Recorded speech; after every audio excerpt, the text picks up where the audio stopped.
What's up, guys? Welcome back to Econics. So I want to talk about leveraging my situation. So everybody's situation is different. Everybody has different, upbringings. Everybody has, some people have kids, some people are married, some people are single without either. So I want to talk about specifically my situation, how, I was able to, secure the funding or, finances to purchase my first property. So first of all, when I graduated from school, I have a very supportive family. So my mother and my aunt, my father, they were all very supportive of me. So when I got back, obviously they understood I didn't have a job yet. So from there, I just stayed at home. So I actually stayed at home for a few years. But while I was staying at home, I was building up, my resume. I was building up, just working. But I still hadn't started to really get into investing. But once I started to understand the situation that I was in, I wasn't paying rent, so the money that I did have that I would have been going to rent, I just started to let me challenge myself and see if I can actually save this amount a month and then this amount a month and this amount a month. So eventually I started to save more. And from there, once I started to save more, that's how I began a lifestyle change really.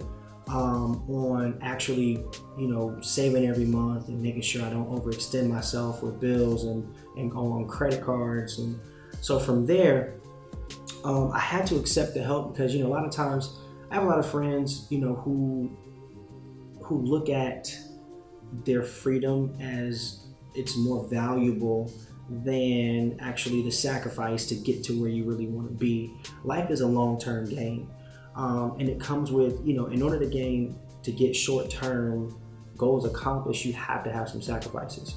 So for me, staying at home, having to deal with, obviously going back home wasn't ideal, but it was a situation I was willing to accept because I understood long-term I wanted to buy a home. From there, I never understood purchasing or paying rent for an apartment that I would never own. In my mind, I'm like, I'm just throwing this money away. Why can't I just pay a mortgage? So from there, staying at home, again, allowed me to just save up and actually start to discipline myself when it came to my finances. And eventually, when I was ready to move out, when I was ready to actually purchase my first home, that's when it became possible. And I wasn't struggling. I wasn't, I had support. In the worst case scenario, I could just go back home. But that's what I want to talk to you guys about. So whatever your situation is, find different ways to sacrifice and find different ways to cut things down. That way you can actually save more money or put money in a different place. That way it works for you. So think about your situation, whether or not you're a single mother, whether or not you're a single father, whether you got two people in the home, whether you're married, whatever you can do, sit down, really hash out, really think about what you can really do to sacrifice in order to make your situation better. All right, peace.